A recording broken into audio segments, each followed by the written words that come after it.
Kane Lynch. I'm a cartoonist based in Portland, Oregon. The Hillsborough Library is one of my favorite places to draw, but until we can be there together again, I thought it could be fun to make a video to show you how I draw characters and hopefully help you when you practice making comics at home. I don't know how helpful you'll be. I mean, are you even qualified? Yes, Peanut, I'm a professional cartoonist. I do comics for kids and adults that you can read in many prestigious publications. Um, a lot of them do star Peanut, so I have to put up with these kind of rude comments she makes sometimes. Well, all I'm saying is maybe you should spend less time drawing and more time feeding me. Yeah, Peanut, you should probably be trying to help me be a successful cartoonist so I can buy you more food. Have you ever thought about that? Whatever. All right, Peanut, if you're quite finished, I would like to show these people how to draw a character. Is that all right with you? Whatever. Thank you. Okay. So I'm going to start off by drawing myself. I'll show you how I do that, and then we'll think about how we can apply what we learned from doing that to other characters. So for this video, I'm using a paintbrush and black ink. That might not be good for you to do at home because you could get ink everywhere, which I do all the time. So instead, I suggest you use a pencil and just regular pens on regular printer paper. There's a zillion art supplies you could use, and some of them are great, but I think when we start, we should keep it simple. I'm using this brush and this ink because I think it will look better on the video. Okay. So the way I started is almost just like a smiley face. Just going to do a big circle for a head. It's a little more of an oval than a proper smiley face is. Dots for eyes. And then I'm going to do a two-line smile instead of one. I smile a lot, so that's a good way to start when I'm drawing myself. Some people think that means I'm secretly evil, but I promise I'm super nice. Beg to differ.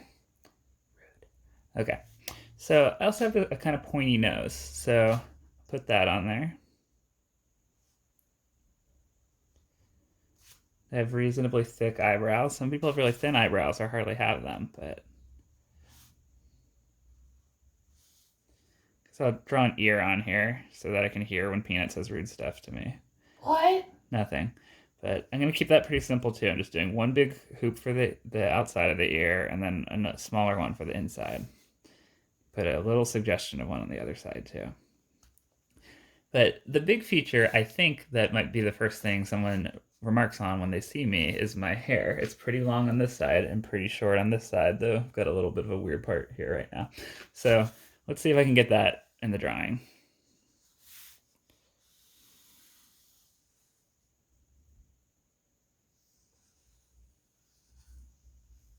Pretty long on that side. Bit shorter on that side.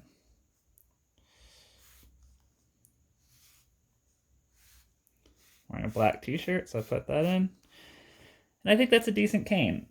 So one time when I was doing a class with some kids, I overheard them drawing me, and one of them said, "You gotta make him look old." And I was like, hey, I'm not that old, but to a kid I look old. So that was a feature that seemed more significant to them than how I see myself.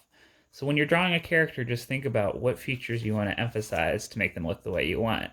It's not like taking a photo or doing a super realistic painting where every single detail has to be in there. Just pick the key details that make the character look the right way. So, if we're going to draw a different character, what if we're going to do a comic where Kane is a character?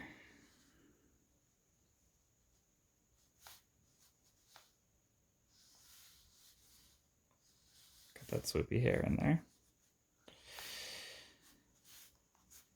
So, if I'm going to put other characters in this comic, I need to make them look different from Kane, but also easy to draw. So, could give one a square head, but then put the same kind of features in it. Maybe this guy's also kind of mad. I'd be mad if I had a square head. Kind of looking like Frankenstein. So I'll give him some Frankenstein hair too.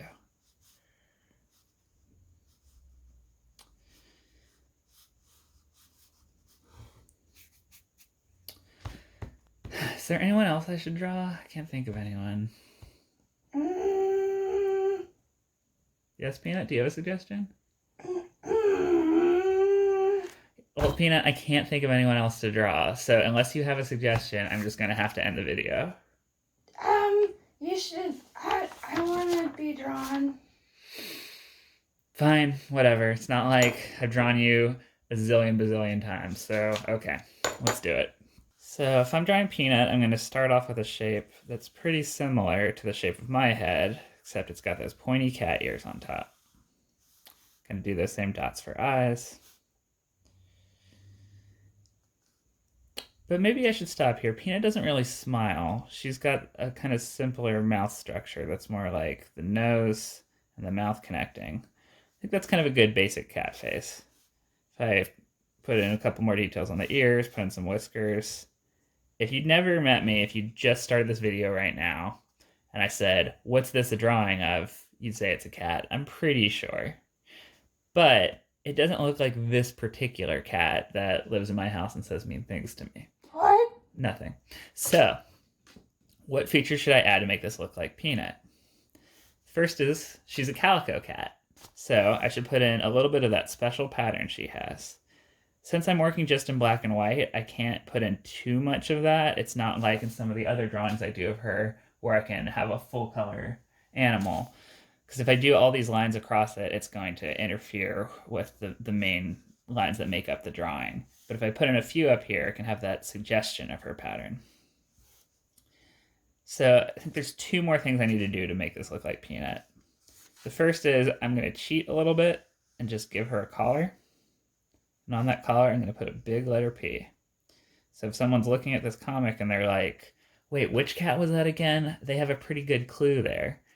It's not bad to use words and other cues to help the people reading your comic know what you're talking about. But the last thing I think I need to do to really make this be a Peanut is convey her emotion. She's an angry animal.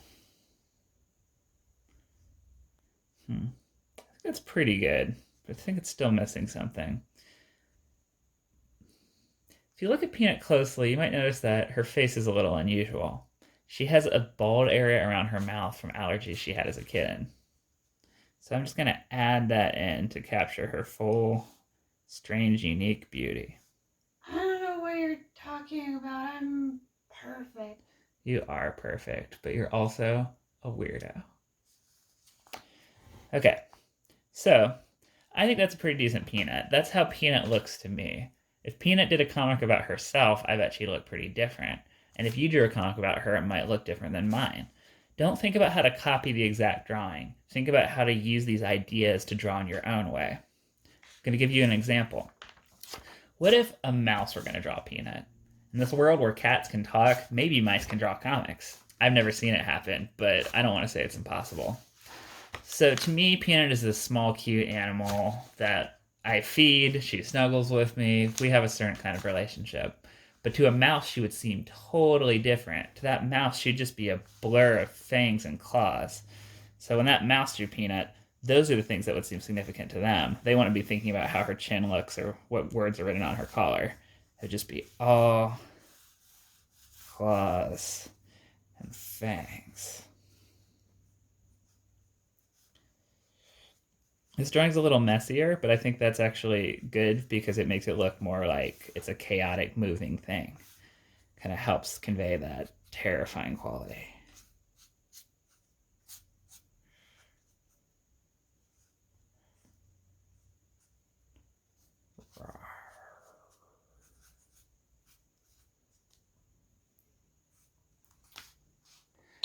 But, of course, there's more to drawing characters than just a bunch of faces, right? What about their whole bodies? Well, got a couple tricks that I think could help you with that. I think to talk about this, we're going to start off with drawing Peanut. So, don't tell Peanut, but I kind of think she's shaped like a bowling pin that's flat on one side. Rude. Well, the shoe fits. The bowling shoe.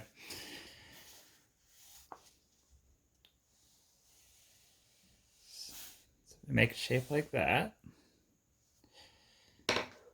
Then I can add in those famous Peanut details that we drew before. Got my ears. eyes, anger, stripes. And I guess you should have a tail and legs and all those boring things that most cats have.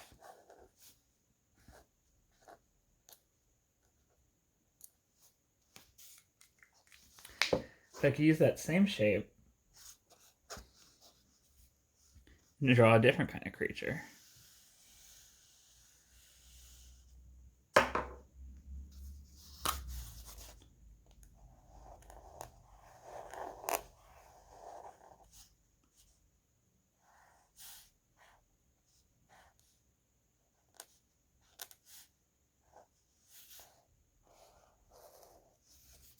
Or I could do a different shape and put the same details on it. What if Peanut was just a big square?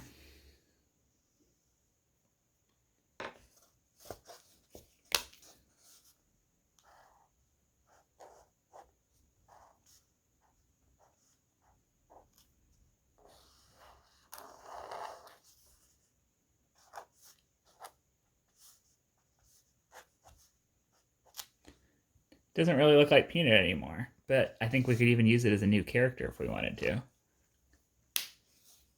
So hopefully those tips will help you with designing your own characters, but I don't expect you to be a magic character designing whiz from the second you finish this video.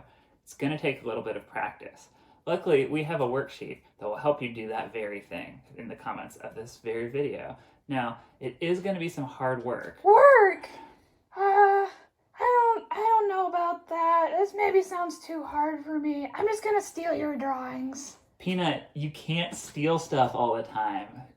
Do you remember what happened last time you tried to steal something? Oh, apparently Peanut doesn't remember what happened, so I think she needs your help. So you can go to the link below this video to download this worksheet, or you can draw it yourself from scratch on a blank piece of paper. Peanut's new castle laboratory is amazing! Yeah, but how did she afford all this on a cat's salary? What, do you think she stole it or something? Dracula's outside with an army of rabid narwhals. Peanut, did you steal this castle from Dracula? It's okay. It looks like she has a plan. It's time for the peanut-powered monster machine. First, the machine makes a blob of monster mush. Then we can add details to turn it into any kind of creature we want. Help Peanut defeat Drac by crafting these creepers. Add eyes and a mouth and... legs? Tails? Tentacles? Scales? Wings? Then get ready to put your creatures in a comic. Until next time, comics friends, keep drawing your pictures and petting your cats. Yeah!